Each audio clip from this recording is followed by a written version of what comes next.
खुरम साहब, आपसे आगाज़ करना चाहूँगा। सबसे पहले तो जो IMF से डिस्कशंस चल रही हैं, एक पाकिस्तान की सैलरी क्लास को ख़बर कन्वे की गई थी कि इस बार रिलीफ होगा आपके लिए, लेकिन ये प्रैक्टिकली पॉसिबल है क्योंकि अगर IMF इतने बड़े रिलीफ पे अग्री ही नहीं करता तो जो इनकम टैक्स की शरह में कमी की बात हो रही थी या सरकारी मुलाजमीन की जो तनख्वाहें हैं उसमें इजाफे की बात हो रही थी, ये तजावीज़ आपको क्या लगता है IMF के लिए एक्सेप्टेबल होंगी? देखिए, मुज़म्मिल करना तो पड़ेगा गवर्नमेंट को ये, क्योंकि जिस हद तक टैक्स का बोझ सिर्फ सैलरी क्लास नहीं लेकिन ऑल्सो जो फॉर्मल सेक्टर की बिजनेसेस हैं उनके ऊपर जिस हद तक बढ़ चुका है, ये सस्टेनेबल नहीं है ये चीज़। तो एक साल के लिए तो उन्होंने लगा दिया था ये टैक्स, और अंडरनीथ यानी कि क्वाइटली हम लोगों को ये बताया करते थे गवर्नमेंट वाले कि देखो एक साल की बात है, मईशत एक दफ़ा स्टेबलाइज हो जाए तो उसके बाद इन चीज़ों को हम लोग फिर रैशनलाइज कर देंगे आगे जाके। अब वो वक्त आ गया, क्योंकि एक वक्त से हमें एक मुंह से हमें बताया भी ये जा रहा है कि स्टेबलाइजेशन हो चुकी है। तो अब इनको करना तो पड़ेगा, लेकिन आपका सवाल फिर यही खड़ा हो जाता है कि अब अगर रिलीफ सैलरी क्लास को दी जाएगी तो उसके लिए रिसोर्सेज कहीं ना कहीं से तो और उनको लानी पड़ेंगी।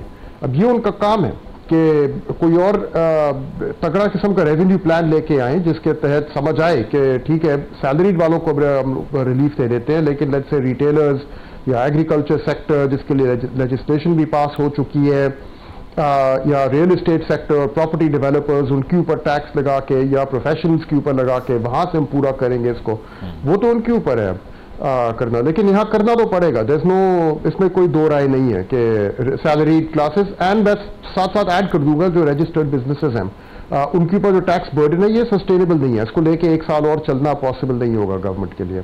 अच्छा, ये सस्टेनेबल नहीं लगता, so something has to be done about it. Uzair, ये टैक्स कलेक्शन का जो प्रॉब्लम है ये क्यों पाकिस्तान इससे जान नहीं छुड़ा पाता? अब अगर IMF की तरफ से कहा जा रहा है कि 14,300 अरब रुपए का हदफ जो है मुकर्रर कर दें, पाकिस्तान ये चाहता है कि ये टारगेट कम हो जाए। उसकी वजह यह है कि अगर इस फाइनेंशियल ईयर की बात करें 10 महीने की, जुलाई से अप्रैल तक की, तो तकरीबन 833 अरब रुपए का शॉर्टफॉल है टैक्स कलेक्शन में। ये प्रॉब्लम कैसे हल हो सकती है? देखिए, इसके अंदर जो मेन इशू हिस्टोरिकली रहा है वो ये कि वेस्टेड इंटरेस्ट ग्रुप्स हैं, बिलखुसूस रिटेल, एग्रीकल्चर और रियल एस्टेट साइड पे जो कि अपना हिस्सा नहीं डालना चाहते इस मुल्क की तरक्की में, इस मुल्क के खुशहाली में। अब सवाल जो है वो ये होना चाहिए पाकिस्तान में कि अगर भारत की जंग के अंदर पाकिस्तान के दिफा के लिए जो दिफा किया गया उसका दिफा formal business, salary class, real estate और रिटेलर का बराबर दिफा होता है, तो अगर दिफा बराबर होता है और उस दिफा की रिसोर्सेज जो हैं वो सिर्फ एक या दो तबकात दें तो ये नामुनासिब बात है। और ज़रूरी है, मैं खुर्रम से इत्तेफाक करता हूँ कि सैलरी क्लास और फॉर्मल बिजनेस को रिलीफ दिया जाए और वो तबकात जो हिस्टोरिकली रेजिस्ट करते आए हैं उन्हें कहा जाए कि अगर आपका भी दिफा बराबरी के तौर पे होना है तो आपने भी पैसे पूरे देने पड़ेंगे मुल्क की तरक्की, मुल्क की खुशहाली और मुल्क के दिफा के लिए। और ये कॉन्वर्जेशन हुकूमत का काम है कि उसे आगे बढ़ाए और ये जो वेस्टेड इंटरेस्ट ग्रुप्स जो दिहाइयों से अपना हिस्सा नहीं देते उनसे टैक्स कलेक्ट करे। नहीं, उसमें उज़ैर अगर कॉन्फ्लिक्ट ऑफ इंटरेस्ट ही इतना आ जाए कि बहुत से स्टेक होल्डर्स आपके पार्लियामान में बैठे हुए हैं, तो ये फिर ये आइडियल डिबेट नहीं है, पॉसिबल है सर?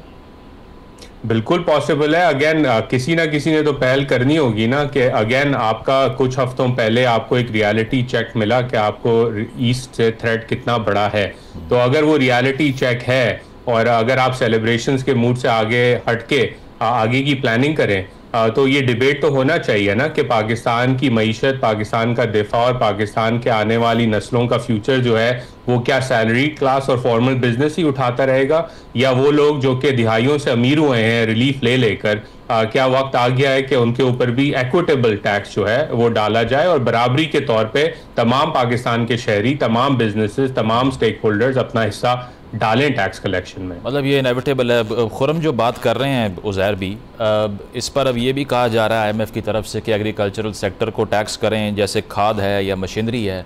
हम तो पहले ये देखते हैं कि जो किसान इत्तेहाद है वो साल में 6 महीने तो एहतजाज कर रहा होता है, तो अगर ये बात भी मान ली पाकिस्तान ने तो फिर केओस नहीं होगा क्या? ये मुज़म्मिल आप मुझसे जी जी खुरम आपसे। देखिए, एहतजाज तो सब कर रहे होते हैं, आई डोंट थिंक इस पे हम लोग सिर्फ चल सकते हैं। और रोना धोना हर माशरे में, हमारे माशरे में हर सेक्टर का है।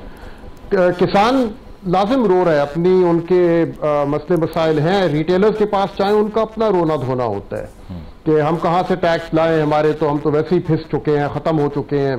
कहीं पे भी अब आप जाएंगे ना, इनफॉर्मल सेक्टर में जो ऑपरेटर्स हैं, जो स्मॉल एंड मीडियम एंटरप्राइजेज, उनका भी, लेकिन कंट्रीब्यूशन तो फिर भी देनी है सब ने, और स्टेट का काम है कि अब इसको कलेक्ट करें, और वो तो उन्होंने कमिट भी किया हुआ है, उसके लिए लेजिस्लेशन भी पास कर दी है जनवरी में। जो फिर अब ये सारी लेजिस्लेशन पास की गई थी एग्रीकल्चर इनकम टैक्स कलेक्ट करने की,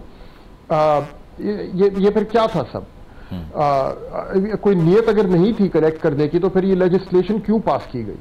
तो जाहिर बात है कि अब करना पड़ेगा ना कहीं से, तो ये बोझ जो है इसको स्प्रेड आउट करना है। सिर्फ दो अभी जो पिलर्स हैं जिन्होंने उठाया हुआ है इस मुल्क के अखराजात का बोझ, सैलरी क्लास हो या वो रजिस्टर्ड बिजनेसेस हो, सारी उम्र इस तरह तो नहीं चल सकते हम लोग।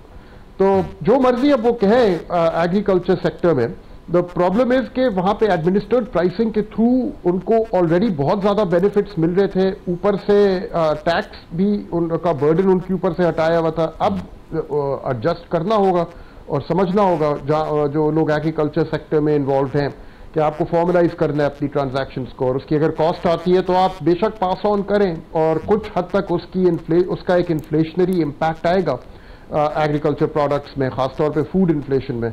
वो फिर जिन लोगों ने पे करना है उनको बर्दाश्त करना पड़ेगा।